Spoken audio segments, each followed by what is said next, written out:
ব্যস্ত শহরকে পিছে রেখে পদ্মা ব্রিজ পার করে চলে গিয়েছিলাম মাদারীপুর পাঁচচর।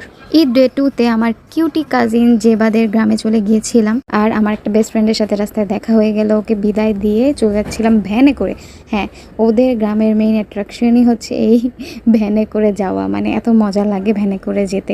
তো আমি আমার ছোট্ট কিউটি মামাতো বোন ইফাতের সাথে আর আমার ভাইয়ার সাথে চলে যাচ্ছিলাম ওদের বাসায়। ওদের বাসায় পৌঁছে যাওয়ার পরে আমরা ঠান্ডা ঠান্ডা কোক, বিস্কিট আর ইস্ট বেকারের ব্রেডটা খেলাম। আর সাথে সাথেই শুরু হয়ে গেল বৃষ্টি। সে কি ঝুম বৃষ্টি, আর এত মজার একটা ওয়েদার ছিল। Just here the sound, so refreshing.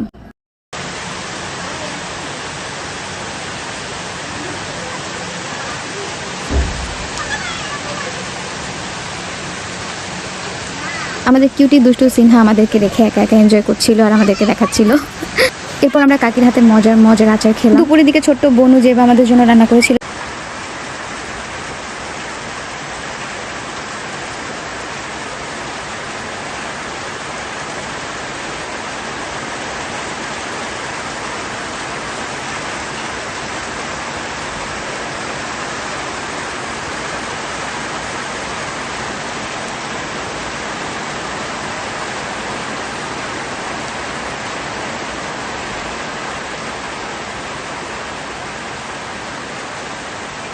বৃষ্টি কমে গেল, প্রচুর বাতাস ছিল আর এই ওয়েদারটা আমরা মিস করতে যাচ্ছিলাম না। তাই শত বাধা বিপত্তি পেরিয়ে হলেও আমরা বাইরে চলে গিয়েছিলাম। আর বাইরে যাওয়ার কিছুক্ষণ পরেই হালকা হালকা বৃষ্টি হচ্ছিল।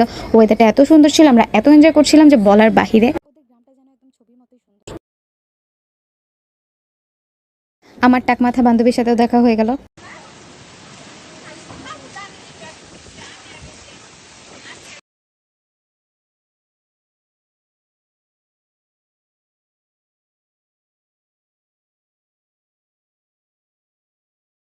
ব্রিজে দাঁড়িয়ে বৃষ্টিটা এনজয় করছিলাম। এরপর বাসায় গিয়ে রেডি হয়ে চলে গিয়েছিলাম ইন্ডিয়ান মোমো ঘরে, আমাদের ফেভারিট মোমো খেতে।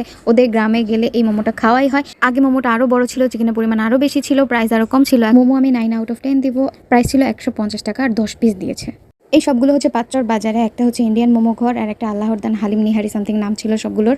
ওদের সাজেশনে প্রথমেই নিয়ে ফেললাম হালিমটা মেবি একটু চর্বি দিয়ে করা, যার কারণে আমার কাছে এতটা ভালো লাগেনি। 6/10 দিব। আর সাথে নিয়ে নিয়েছিলাম বট, 100 টাকা ছিল এক প্লেট, এছাড়া 50 টাকা করেও নেওয়া যায়। এটা অনেক ভাজা ভাজা ছিল আর অনেক ক্রিস্পি ছিল। 8.5/10। এরপর কাকির হাতের 100তে 100 খিচুড়ি খেয়ে আমার এই ব্লগটা এখনই শেষ করছি।